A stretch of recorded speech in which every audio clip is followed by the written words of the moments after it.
Hey, what's going on? Welcome to the Relationship Cheat Code. This is the place where you get start over. I'm not going back over there to start over. What's up, y'all? This right here is the Relationship Cheat Code where we give you the game, helping you to stress less and experience the absolute best in your relationship. This right here is my fumbling at the lips wife, Iana. And this right here is my ain't going back over there to start over husband, Ayize. We are trained therapists, coaches, and the founders of Black Love and Marriage and the Relationship Cheat Code. And we're here to talk about relationships, all things relationships. We share a lot about ourselves, and we share a lot about the dynamics that we observe because we've been doing this work together for a combined 30 years plus, and it's been an interesting ride. Yeah, it definitely has. Very interesting. Very interesting ride. And so I want to talk about something that I think is probably not that popular, and people are going to be like, looking at me like this. I'm going to be looking at the screen like, what you want to talk about, babe? Okay. So there comes a time when you have to stop talking and start doing. I just want to say that again. There comes a time. I know you ain't using that tool to push the daggone. Yo, if y'all can see down here. Wait a minute, the horn just went off. Your man right here, he just put his big toe on the button and is controlling the controls with his toes. Yes. What in the world? I'm flexing the skills, yo. Don't do it again. I won't. He's like itching his toes up. Like he don't have no socks on, nothing, y'all. Yeah. He's just letting his toes be free. In any event, let me say it again, okay? There comes a time when you have to stop talking and start doing. There comes a time when you have to stop pontificating. There comes a time when, seriously, you really have to get out of ruminating, going over what had happened, how your partner hasn't been there, what they haven't done, what their failures are, what your hurts and pains are. I'm talking about this within the context of a committed relationship, a married relationship, but this really applies, y'all, to all things. There comes a time where your childhood story is so much a part of your identity and your narrative that it literally begins to prevent you from being able to shift into who it was supposed to create in you. Like it's supposed to set you up in some way to be who you need to be. That's my belief, who God would have you to be. And I also believe that our relationships, the work that we have to do in them, the discoveries that we make about ourselves, the challenges, the difficulties, even the traumas, in some way, all of those things are working together for our good to help us shift into who we need to be so that we can learn the lessons, so that we can get the things. But some of us get stuck. And this is why we exist, because we have been stuck. We've seen what stuckness looks like in our own relationship firsthand. We've seen it with couples, and we've seen people get unstuck. We've seen one partner get unstuck and the other person is still stuck. And I guess the thing that I really wanted to kind of open up a little bit today and submit to everybody watching for your consideration is, it is great to get the insight. It's great to get the teaching. It's great to understand the dynamics and to connect the dots. You know what I mean? On like, oh, this is some of my pain and my hurt, and oh, maybe I'm being codependent, and oh, I don't speak up as much around this area or in general because, you know, I just didn't have the practice. We didn't do that as a young person. We didn't talk about things in my family, or perhaps it's no, you know, super complex explanation. It's just my personality. Like I just love to share my opinion, and I need to learn how to stop giving it so much so I can make room for my partner. Whatever the things are that we need to figure out. Whatever the discoveries are, at some point you got to stop talking and start showing up and start doing. And what I am finding in our community, in certain places, not with everybody, but you know, certain places and spaces, what I'm finding with some of our clients as we coach, and what I am finding in general, is that many of us would prefer to be experts and get the information, but we don't want to apply it. We don't want to actually execute on it. And honestly, we don't even always have an awareness that we're not doing it because we think the getting of the information, right, my needs need to be met. Let me give a concrete example. My needs have not been being met in this relationship for some time.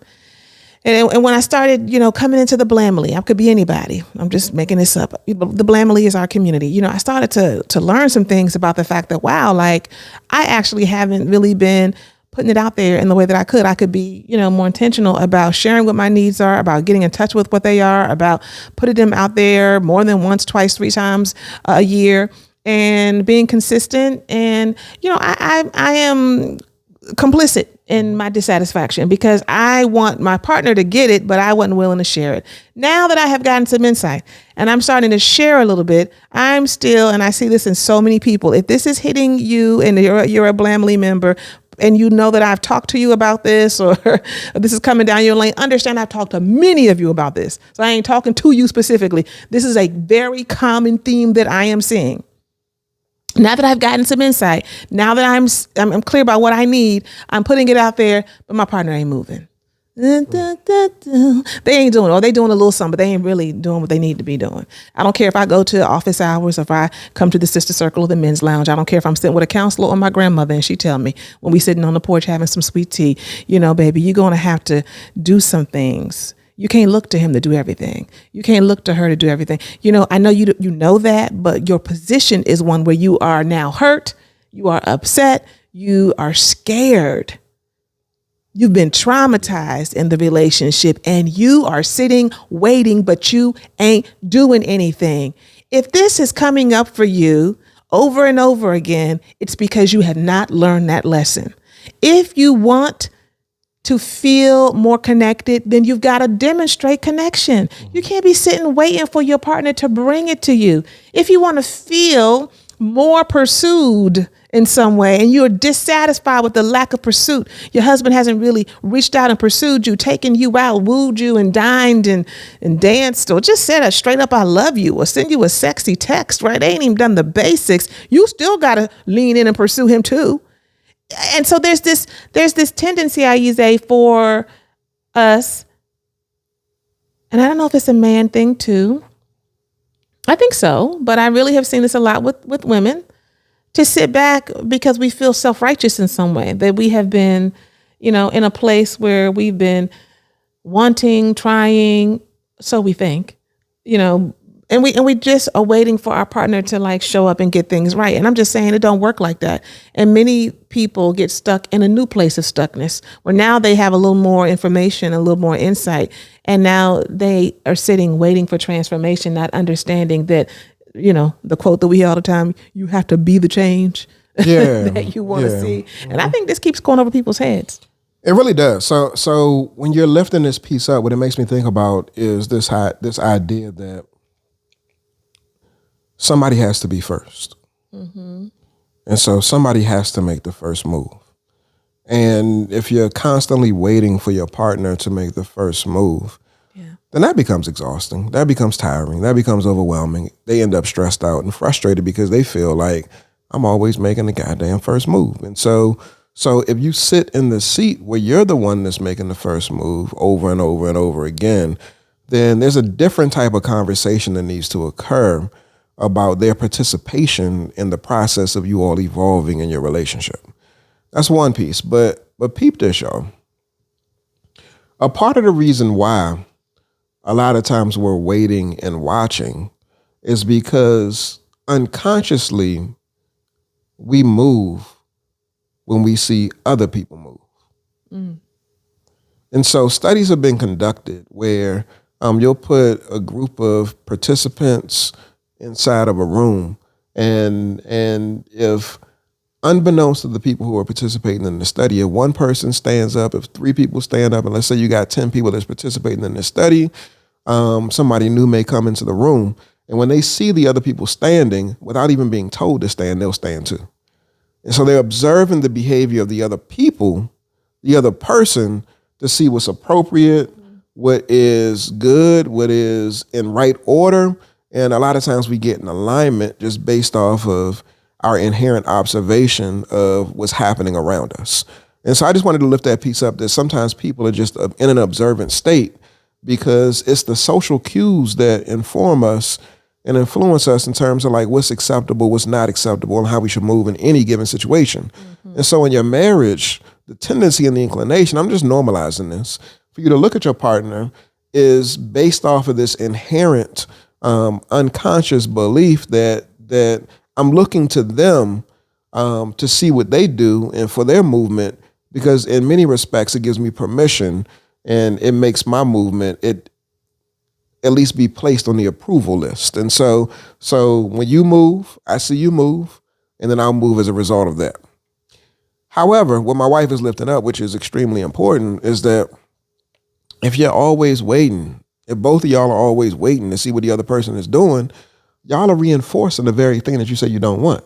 The very thing. Because you're reinforcing the wait. Yeah. You know what I'm saying? So you're watching her and she's watching you, and you all are actually following the social cue of to do nothing, to sit down, to not connect. Yeah. To not engage. Yeah. But here's the thing. Here's the thing that's always so fascinating to me. And I promise you, for whoever's listening, and this is really coming down your street, whether you want it to or not, if you think that you've been waiting and your partner has not been moving, or you're the one leading or moving all the time and they not, and you're just tired, I hear that often. And I think that's valid. It's valid to feel that way. I promise you that in some way, more often than not, your partner has moved. You're just not able to see it. You're not able to see it. Or it's not good enough for you, so you minimize it. And so, again, this whole piece around thinking that your partner is not doing enough or they're not showing up in the way that you need, and then interpreting that in a way that reinforces the beliefs that you have about them and what they're willing to do or their investment, right? All of that is like a self-fulfilling prophecy that you're creating. Because Ayiza has seen, so in our community, we have something called the Sister Circle and the Men's Lounge. We have one spouse in one, for example, and the other spouse is in the other. We, at times, depending on the couple dynamic that we're talking to, we may be doing a check-in with them, talking to them or whatever. We're able to see that both people are leaned in. They're actually showing up. Their heart is invested. We can see it. Yeah. But both of them can't see it for each other. We can see it, but y'all can't see it. But you're not objective.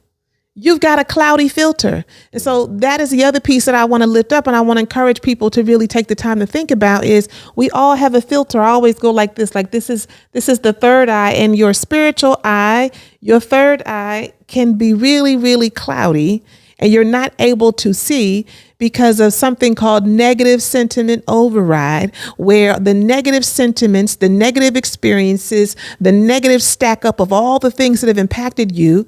And it's a valid kind of a feeling to have. Feelings aren't right or wrong. You are not able to give credit where credit needs to be given. You're not even able to see where your partners put themselves out there. And in fact, if it doesn't look the way that we want it to look, or the way that we think it should look, or the way that we would do it, then we don't even count it. We don't even count it. But I just need for women to understand that men are not women, and they will not show up as women. Yeah. Nor should they.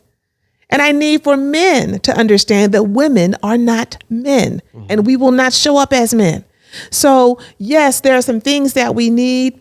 There are some ways that we want our partners to show up. But if we are so rigid and inflexible around how our partner shows up, looking for it to hit like Hollywood hits the movies. We just talked about this not that long ago. Matter of fact, we talk about it a lot because we really want y'all to get it. If we're looking for it to feel the way it felt on day one, or if we're, just wanting some kind of the energy to just take you over, you're setting yourself up. This doesn't mean that you can't access that space of bliss and connection and chemistry. But what it does mean is that there's a pathway back to being centered. There's a pathway back to connection when there's been disconnect. There's a pathway to getting more comfortable in a certain area if you all have been uncomfortable. If you're usually not talking in your whole marriage or relationship, you have not talked about things that are uncomfortable, And both of you all, when you really step back, realize we have a hard time with that. Now wanting your partner to lead and bring up the things because you're tired of doing it, knowing it ain't easy for you either. Why you want them to just come and just like lead the whole thing? You do it too, and be awkward with it, and allow them to be awkward with it, and allow for it to kind of like sometimes not go the best, and still lean in and say, I really appreciate that we tried, that you brought that forward. You know, you want intimacy. You want romance, and your partner says, hey, I'm going to take you out. But when they take you out, they take you to some old chicken shack that, you know, I'm just making this up. It's just like greasy and like, this is not the vibe. My husband and I went to one day a couple weeks ago, or maybe about a month ago. And I had no problem with Fridays, because I hadn't seen a Fridays in a minute. We were out. And that was a good meal. I enjoyed it. And we went to Fridays, and my husband was all like, "Oh yeah, we ain't been to Fridays in a minute, man." Okay, he was all like looking around, like this was good. And I was thinking to myself, like, what you about to say? It smelled like sour. It smelled like sour. Like, you know, sour cloths, washcloths when you wipe the table down. Like it smelled like sour. It had a clean smell cloths to it. In that joint. It was like real drab. The lighting was icky. The floor was kind of none of this sticky. When we was there. Oh no, we talked about, like I said, like this, you know. No, you ain't it didn't have a vibe. It was like you ain't said it to me. We talked about it a little bit in the car. I mean, in the car. This is before we even got there. I mean, before we went inside. No, after. No. Okay, my point is, Friday, that was hitting that night. Was impressed. I enjoyed my time. He was impressed. I enjoyed my time with you. You ain't enjoy your time with me? I enjoyed my time. See, there he goes. He's doing what I'm trying to. So this is a good demonstration. Like you hating on. He doing exactly what I'm trying to tell y'all not to do. And cheesecake in all the places.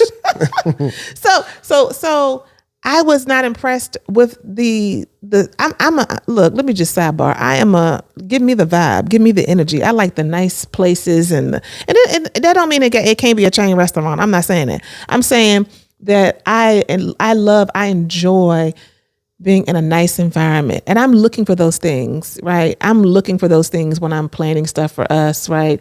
I love being out here in California, and I love all the al fresco dining and the palm trees in the background and all those kinds of things. You know, my husband likes it too, but he's not looking for that. He's like good with like, we could be sitting down in Chi-Chi's, you know what I mean? And he'd be like, Chi-Chi's is good. Yeah, Pizza Hut is straight. I enjoyed the conversation. My point that I'm making, this is a long time to get to this point, but the point that I'm making is oftentimes we're assessing on that type stuff instead of being present in the moment. We had a great time. We had great conversation. It was good. You know what I'm saying? But was it my like ideal situation? No. Was I like, oh, this is the best date ever? No. You see how you look? But that's just real. But I was present with my husband. I enjoy being with him. I enjoyed the conversation. And that's that. And so all I'm saying is, if we're looking for perfection all the time, we're always going to be finding ourselves disappointed. It's about progress. Are you having a conversation? Are you all getting a little closer? Are you all, getting a little more booed up in the evenings and sitting closer to each other than you were before? Like, some of us are so critical that your partner has done some things or has not done some things over a period of time. And so they are trying to make their way back. Not to the place y'all used to be, but to a place of center so that y'all can go higher. But you got these damn thresholds and, standards and bars set. And my question is, do you satisfy the bar? If you want them to show up a certain way, do you do it? Do you do it? And I know, because I'm not new to this, you don't do it. You don't. And just because you say, oh, I was doing it, I've been doing that our whole relationship, I'm tired. You don't get to take off for 6 months. You don't get to take off for you. You don't get to say, well, I did it for a long time. Now I'm tired. Now it's his turn and I'm going to tap out for the next 3 months. I mean, most people don't make up in their mind, I'm not doing nothing for the next 3 months, 6 months, 9 months, a year. And I'm not saying that if there's been a betrayal, if there's been some hard time that you can't sit down for a second, but I'm saying tapping out in response to your partner not showing up, you are just as guilty. Now you are reinforcing the very dynamic that it is that you're trying to get rid of in the relationship. You get to be hurt. You get to feel betrayed. You get to feel unloved, all of those things. But that doesn't give us permission. And I feel like women do this a lot, to just say, I'm tired. I just can't. But, well, then you're just going to stay stuck.